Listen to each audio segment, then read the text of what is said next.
You want to go over? You said our top 5 films of 2025. So something a little bit more uplifting, something a little bit more our positive favorite here. Movies. Got 5 movies of 2025 that stood out to you.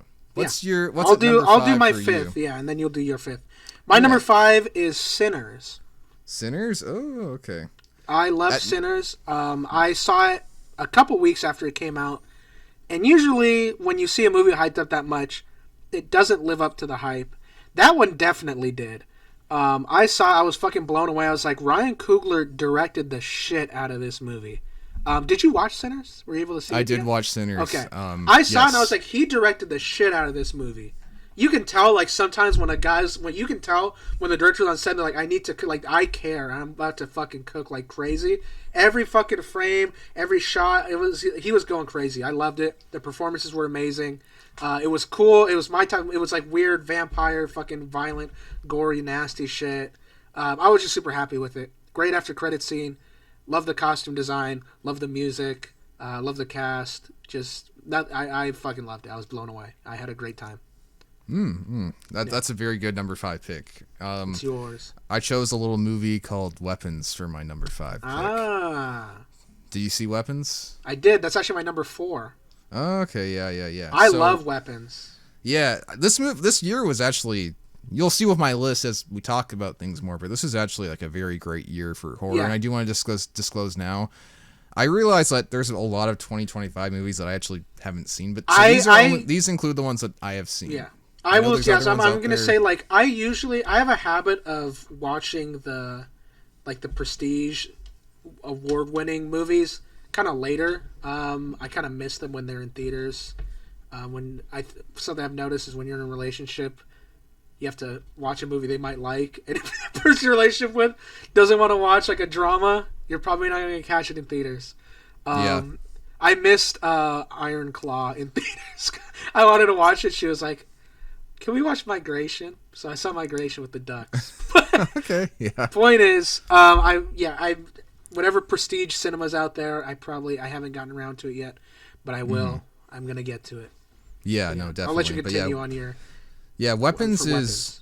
I was a little bit surprised with, for sure. I mean, like everyone was talking about it. I went into it not really knowing what it was about, and I'm definitely glad that was the case. There's movies don't like make me really uncomfortable, at least like horror movies don't. That's just because like I watch a lot of movies and I've seen a lot of shit, so like in my cold dead eyes I'm like, there's not a lot of shit that like creeps me out. The one thing that like definitely made me feel a bit like ugh, was like when there was the fork sequence in the film. Yep.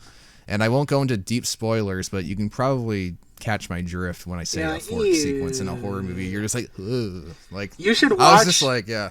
I on that. Did you watch Bring Her Back? No, I have not. Watch that. That one has the only scene this movie. It involves a knife that made me squirm more than like that. The weapon scene. Oh really? Oh shit. I was like, I told Brandon. I just had to when I got home. I was like, Brandon, I have to tell you about this. And he's like, I can't watch that movie. Like, it's nasty. But that almost made it on my list.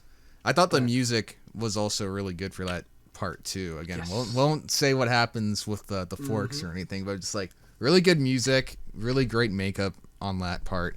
But throughout the rest of it, it was oddly like more like it had like elements of a thriller. Yes, it's a really cool, and like we talked about, what I liked about Welcome to Derry, it's like a dark fairy tale where you kind of open with that narration where it's like the witch, whatever, took them into the woods, and the kids left, and is it a witch? Is it a curse? What is it? But it has like a kind of like unraveling mystery. You're pulling back layers as you go through, and there's multiple perspectives. I'm sure you've seen there's that quote from Tarantino in an interview where he was talking about how movies are now. He's like, movies have gone downhill. He's like, where he says movies used to unfold layer by layer, and now things just play out in the way you expect.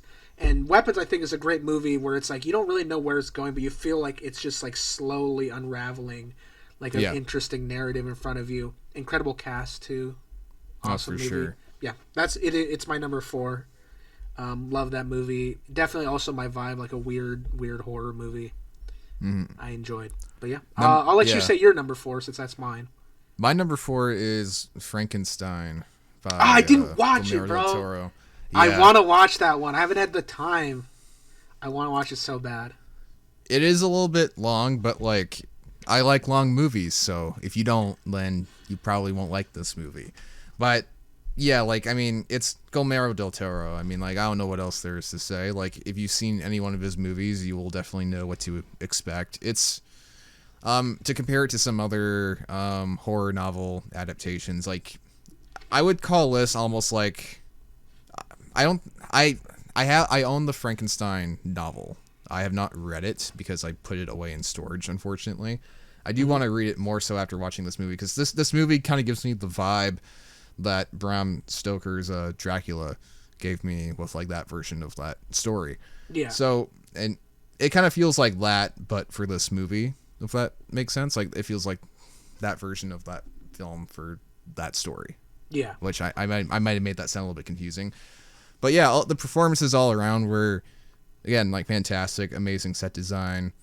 It was like a Netflix exclusive, so it wasn't in theaters, unfortunately. I did have to watch it on my Roku in my room, which I wish I watched it on a bigger screen. Damn. But yeah, no, it was still like really great. So I would recommend that for whoever is out there listening. Yeah. Yeah. I made a mistake. My number 5 is actually Black Phone 2. Oh, okay. So I've said my all the way up to my 3. My 3 is Weapons, 4 is Sinners, 5 is Black Phone 2. But let's go back to that. Love Black Phone 2. I love. We talked about it on the podcast, so I don't have to go into it too much. But just very creepy, very unique, very cool. I love that you can tell that the director was like, I just want to make something that is fun and cool to me. And he did that, and you can see it in the style. That movie has a lot of sauce, a lot of style, a lot of aura. Cool movie. Just, we've talked about it before, so I won't go into it too much. But Black Phone 2, that's my number 5. Number 4 is Sinners. Number 3 is Weapons. Okay. Nice. My number 3 is Sinners, actually. Oh, nice. Yeah. No, I definitely agree with your takes on it. And, yeah, it definitely gave me a little bit of that from Dusk Till Dawn kind of feel, but a little bit more like, it had a little bit more layers to it, which, I mean, like, I love Dusk Till Dawn. Like, that's, like, an amazing action horror film. Yeah. But this one kind of takes a little bit of that, at least in the third act, but there's so much other elements to it. But like you said, like, Ryan Coogler directed the shit out of that film. Like, there's that sequence when they go through the bar and they show, like... Yeah, all like the eras. Camera. Yeah, all the eras. Yeah, that's music, what I was trying to say. Yes, and there's the guy that looks like Sub-Zero, who's playing the guitar. Yeah, exactly. Yep. Yes, I agree. It lives up to the hype. My number 2, Gooner Man, Superman. Yeah. Look, that's my number 2 as well. Okay, yeah. I thought it was. I had a feeling. Yeah. Superman. Loved it. Super cool movie. Superman. Loved Lex Luthor. Incredible interpretation of Lex Luthor. Great interpretation of Superman. Loved Mr. Terrific. Loved the costumes. Loved the action.